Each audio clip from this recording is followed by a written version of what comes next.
Thank you very much for that. So the next speaker we've got is Trevor Jelly from the Monitoring Inspection Team at CAA. So Trevor joined the RNZAF in 1969 as an airman cadet and left the service as an engineering officer in 1986. His final posting was in the structures cell in Defence Headquarters. He joined the CAA as an airworthiness engineer and progressed through various roles and management positions in the Aircraft Certification Unit and the Audit and Inspection Unit. He left the CAA in 1998 and formed a consultancy business that provided advice and support for regulatory approvals, organisation development, regulatory strengthening and legislative development. Technical services and safety management roles with airlines followed. Trevor rejoined the CAA in 2018 to assist with the SMS certification project and moved to a full-time role as Senior Technical Specialist in the Monitoring and Inspection Unit in 2020. Almost 54 years in aviation and still learning. So welcome, Trevor.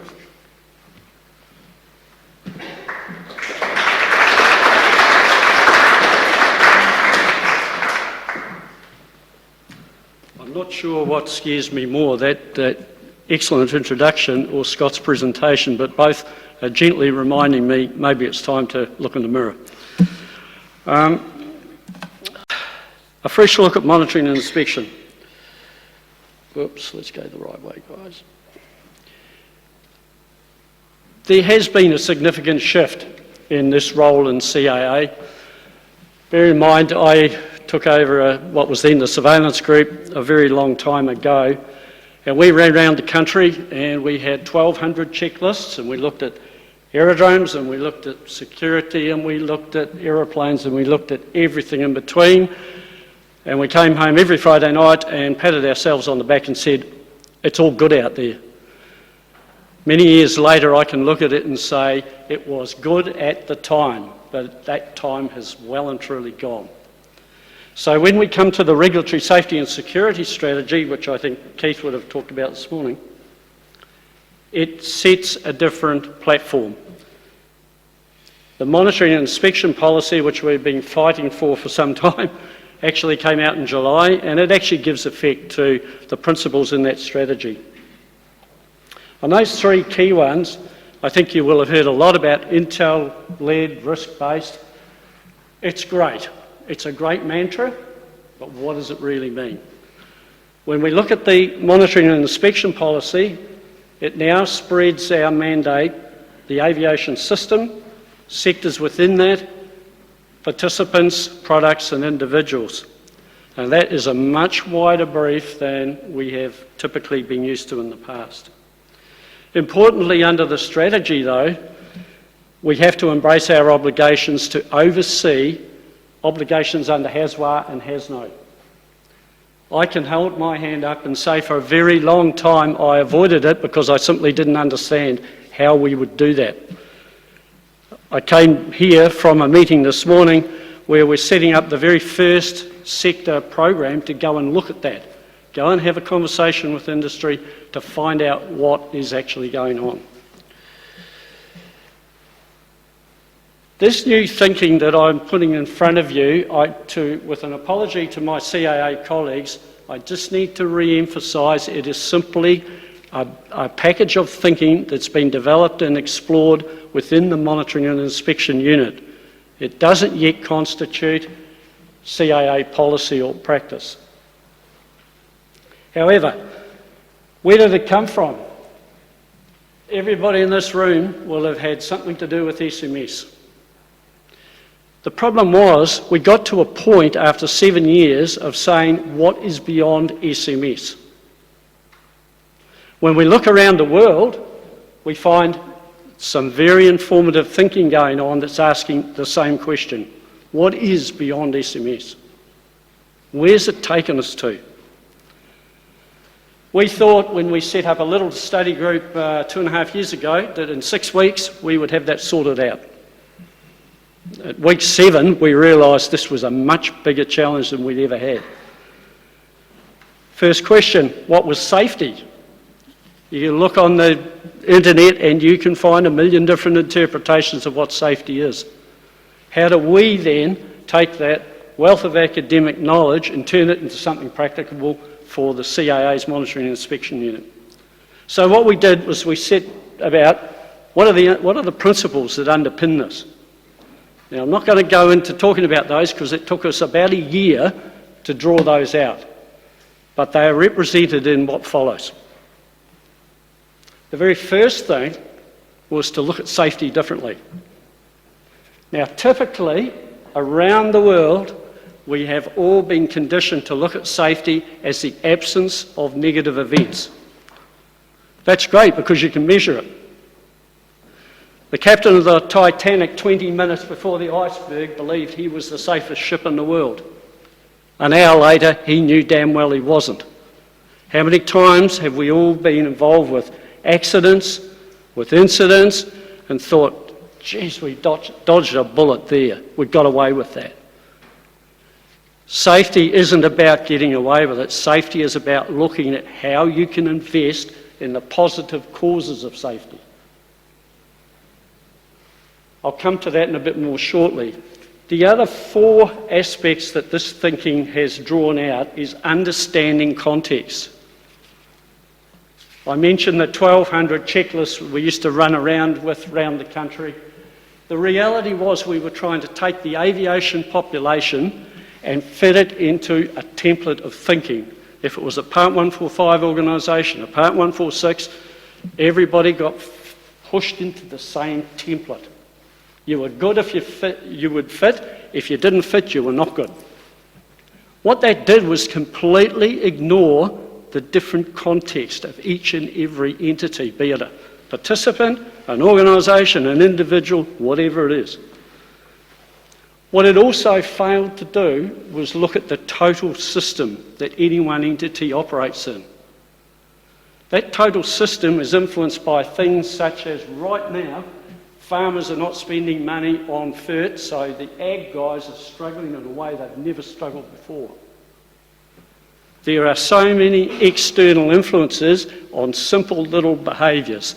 You talk to the guys that are dependent on spraying forestry, and they'll tell you the biggest risk to them is that the land use in New Zealand is changing because of regulation. When we go to look at monitoring and look at the goodness of what's going on, we need to take those considerations into account. I'll talk a bit more about everything reasonably practicable. You'll all be familiar with ALARP. Great. Like CAA said, everything's ALARP. Then when we look at the Health and Safety Act and we look at SFARP, so far as reasonably practicable.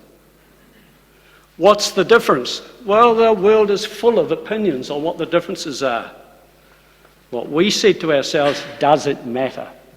Take the front end of both labels and dump them. The principle of everything reasonably practicable. It will work no matter what. I stood in front of a judge over here some years ago. He looks over his glasses, he said to me, was it safe?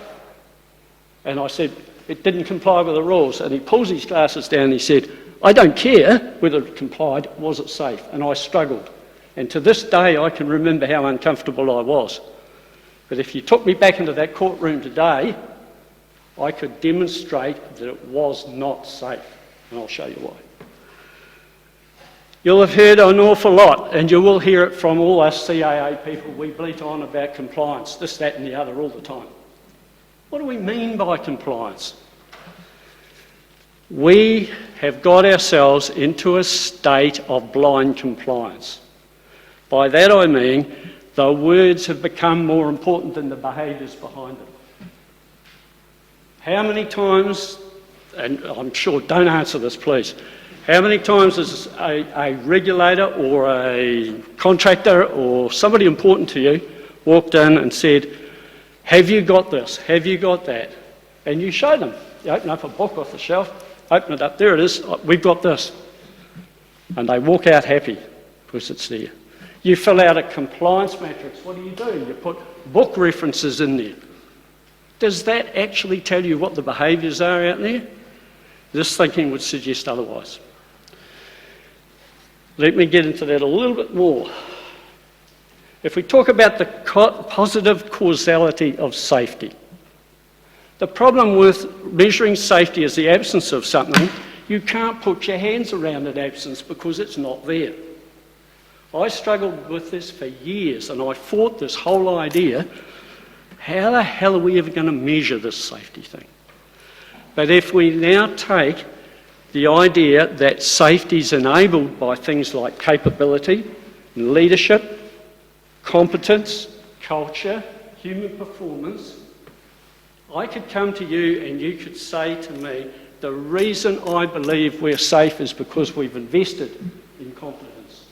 The culture in this place is there because this is the stuff we've done to invest in it. It is measurable.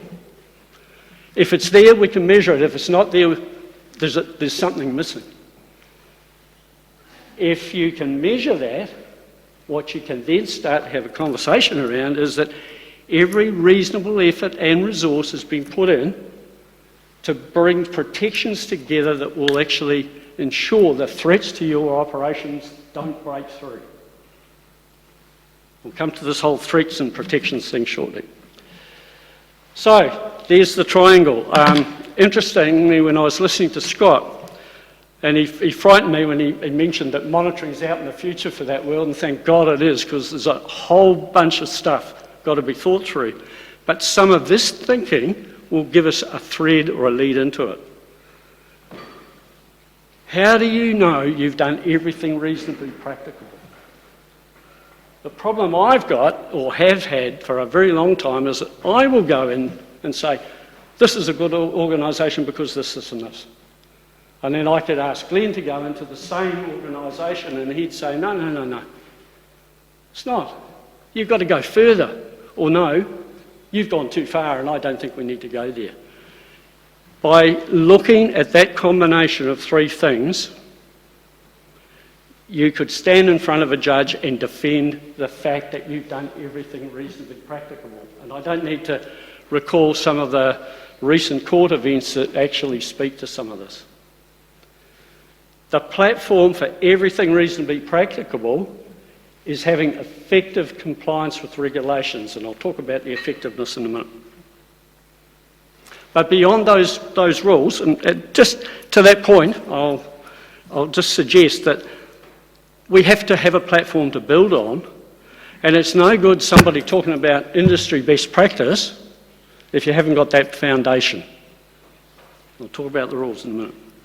But if you've got effective compliance with all the regulatory requirements that apply to your operation, then on top of that, you've got conformity to codes and standards, and I think this is going to be a very intriguing world we move into with emerging tech, because there aren't any standards yet. But there's so many other areas of our world that there are standards. I had a lot to do with the oil and gas industry for a long time. Their standards were up there compared with the rules down there. Put the two together, you're starting to escalate up that need to demonstrate everything reasonably practicable. Last week before, I was in a small organisation and we said to them, how do you see reasonably practicable?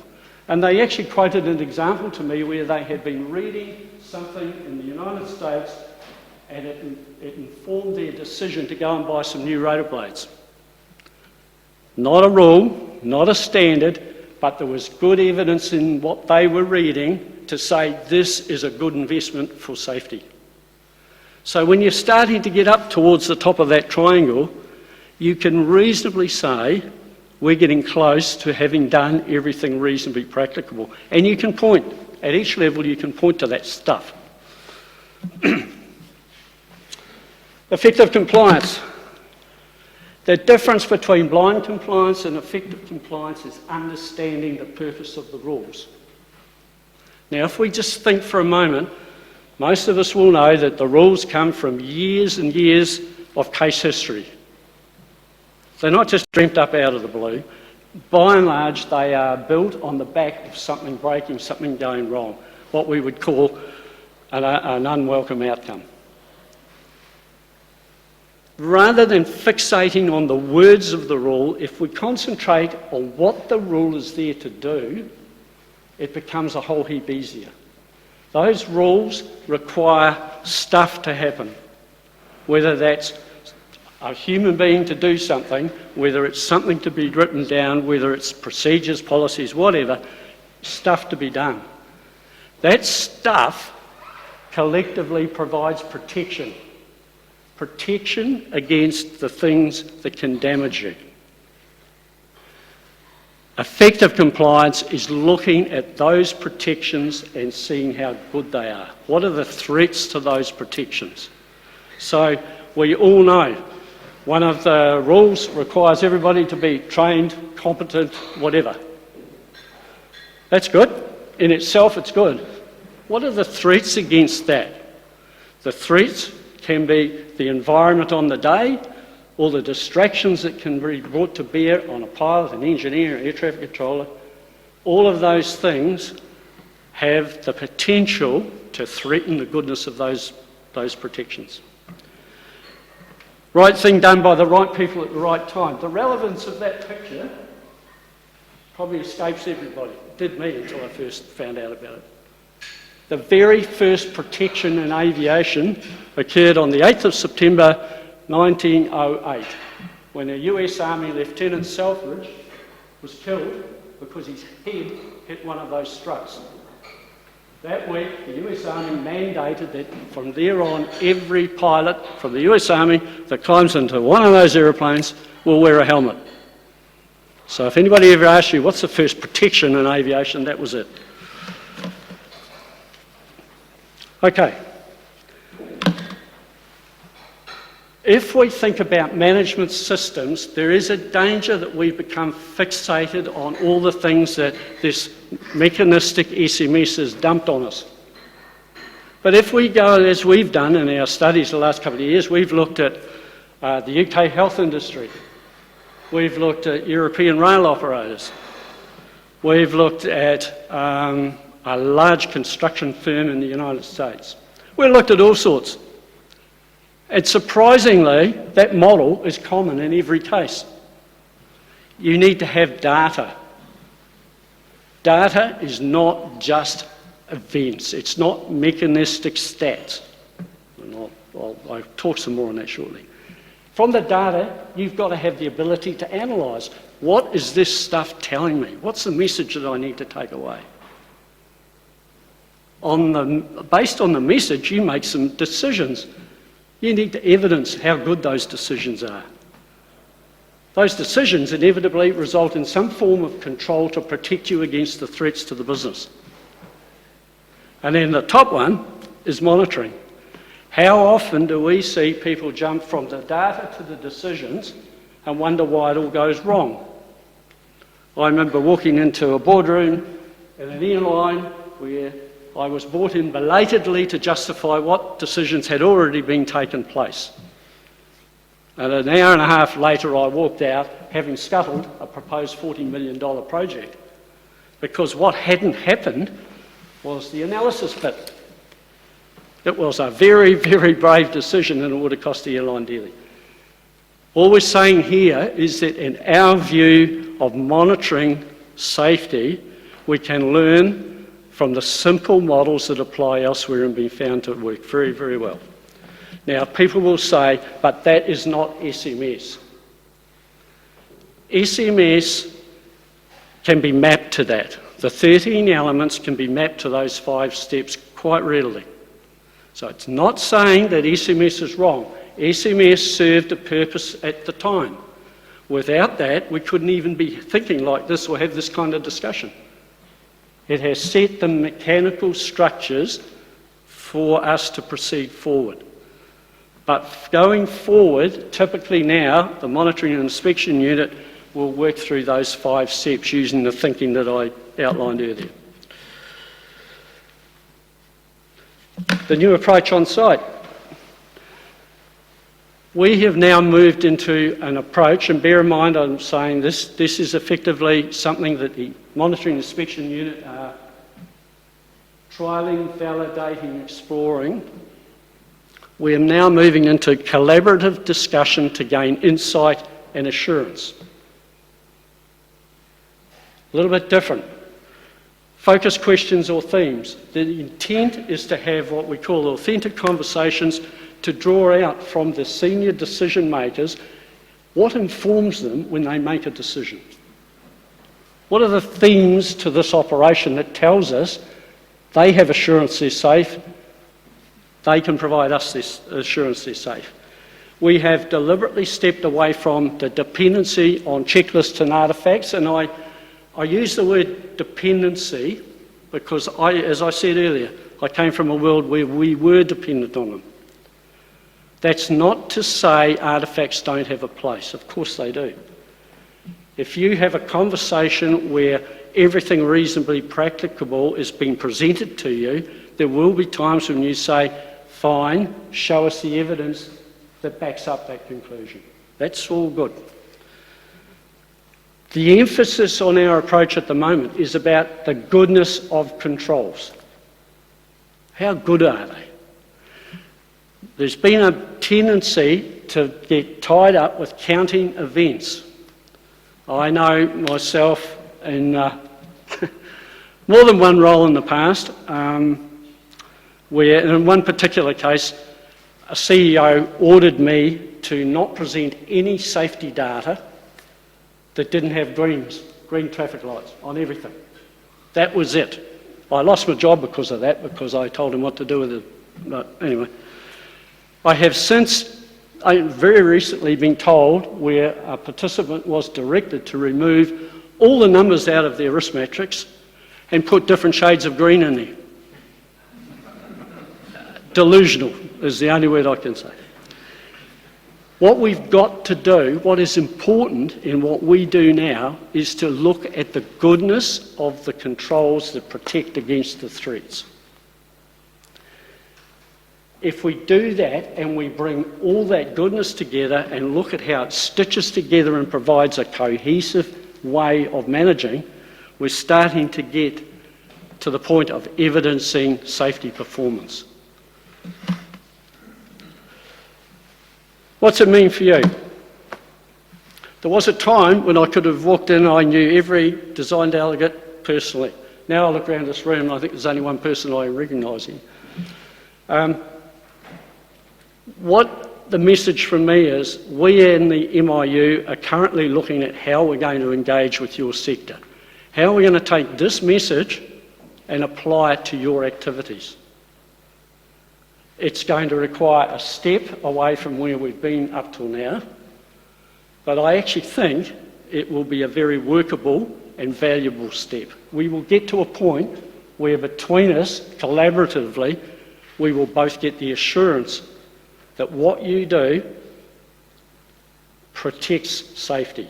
So the invite here, this is an opportunity for you to look at your protections that surround the work you do through a new lens.